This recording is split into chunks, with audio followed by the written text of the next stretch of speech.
Praise the lord. ప్రభువైన యేసుక్రీస్తు నామంలో అందరికీ నా హృదయపూర్వక వందనములు. ఈరోజు బైబిల్ గ్రంథం నుంచి 202వ పాఠం నేర్చుకుందామండి.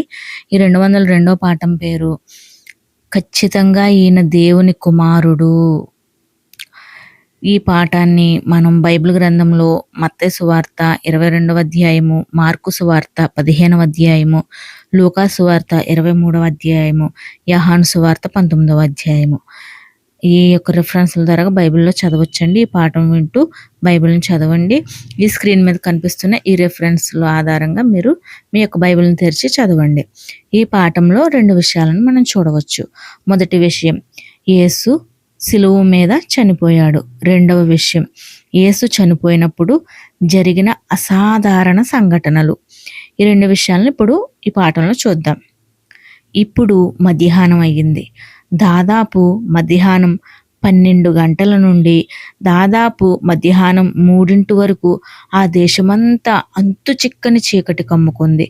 ఆ చీకటి సూర్యగ్రహణం వల్ల కలిగింది కాదు.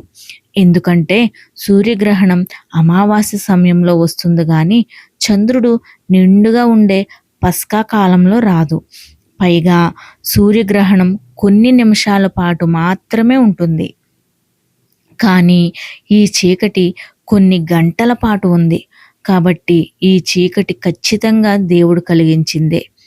యేసును ఎగతాళి చేసిన వాళ్లకు అప్పుడు ఎలా అనిపించి ఉంటుందో ఊహించండి.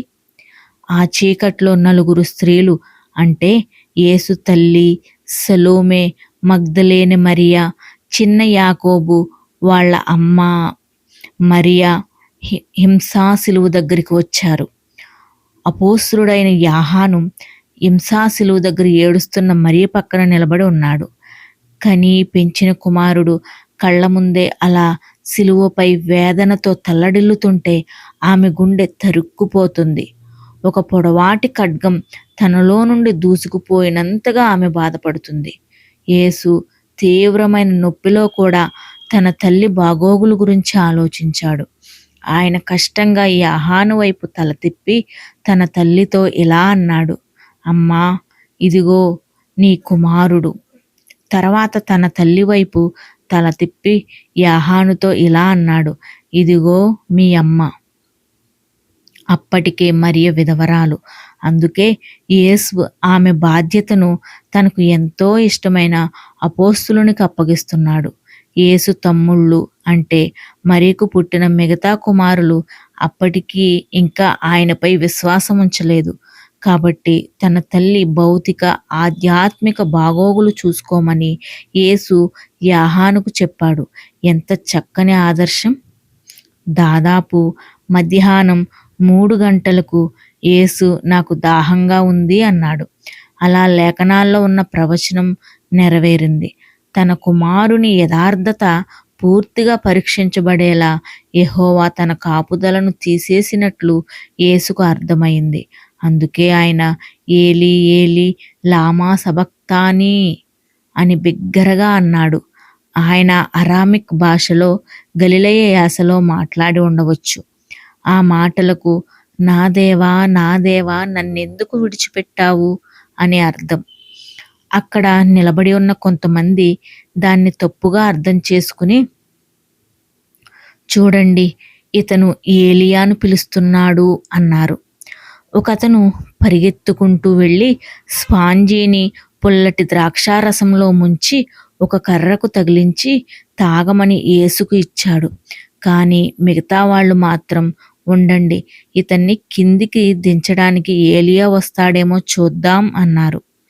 తర్వాత యేసు అంతా పూర్తయింది అని బిగ్గరగా అన్నాడు. అవును, ఏ పని కోసమైతే తండ్రి తనను భూమి మీదకి పంపించాడో ఆ పనంతా యేసు పూర్తి చేశాడు. చివరిగా ఆయన ఇలా అన్నాడు, తండ్రి, నా ప్రాణాన్ని నీ చేతికి అప్పగిస్తున్నాను. తండ్రి తనను పునరుత్థానం చేస్తాడన్న పూర్తి నమ్మకంతో యేసు ఆ మాటని తల వంచి తుది శ్వాస విడిచాడు. అప్పుడు పెద్ద భూకంపం వచ్చి బండలు బద్దలైపోయాయి. ఆ భూకంపం దాటికి యెరూషలేము బయట ఉన్న సమాధులు తెరుచుకుని శవాలు బయటపడ్డాయి. అటుగా వెళ్తున్న వాళ్ళు ఆ శవాల్ని చూసి పవిత్ర నగరంలోనికి వెళ్ళి జరిగిన దాని గురించి చెప్పారు. యేసు చనిపోయినప్పుడు ఆలయంలో పవిత్ర స్థలానికి అతి పవిత్ర స్థలానికి మధ్య ఉన్న బరువైన పొడవాటి తెర పైనుండి కిందికి రెండుగా చిరిగిపోయింది. తన కుమారుణ్ణి చంపిన వాళ్ళ మీద దేవుని ఉగ్రత ఎంత తీవ్రంగా ఉంటుందో అది చూపించింది. అతి పవిత్ర స్థలానికి అంటే పరలోకానికి వెళ్లేందుకు మార్గం తెరవబడిందని కూడా అది సూచించింది. అప్పుడు ప్రజలు చాలా భయపడ్డారు. అక్కడున్న సైనాధికారి ఖచ్చితంగా ఈయన దేవుని కుమారుడు అన్నాడు. పిలాతు యేసును విచారిస్తూ ఆయన దేవుని కుమారుడా కాదా అనే విషయాన్ని చర్చించినప్పుడు బహుశా ఆ సైనాధికారి కూడా ఉండి ఉండవచ్చు. అయితే యేసు నీతిమంతుడని, నిజానికి దేవుని కుమారుడని ఇప్పుడు అతనికి నమ్మకం కుదిరింది.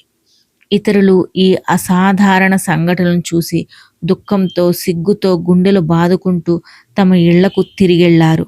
యేసుతో కలిసి ప్రయాణించిన చాలామంది స్త్రీలు కాస్త దూరంలో నిలబడి అదంతా చూస్తున్నారు.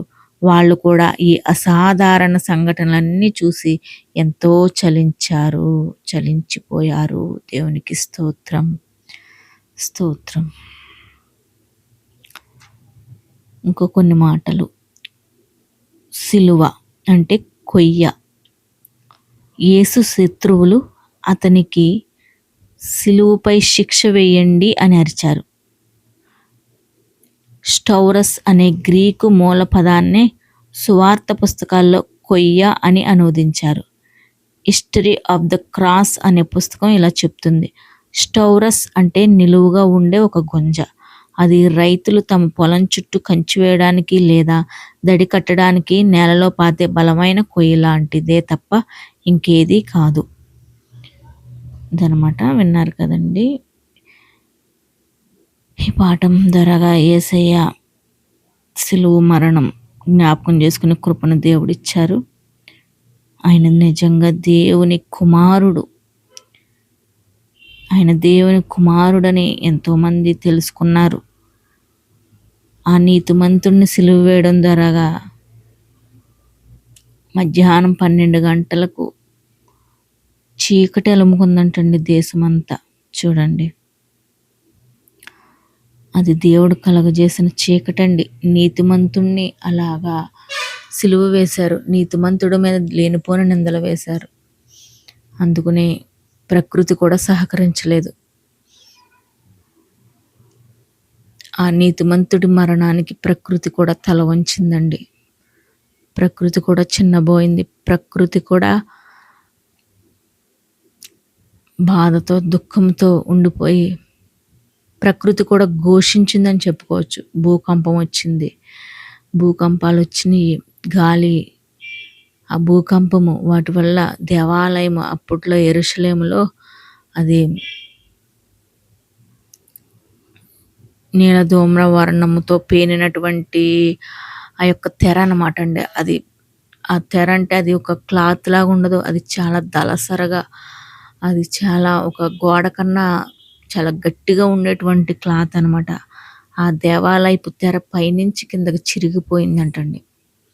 ఆ నీతిమంతుని మరణం ద్వారాగా మరి దేవునికి మనకి మధ్యన ఉన్నటువంటి ఆ పాపానికి సాదృశ్యమైన తెర, పాపం అడ్డొచ్చేది.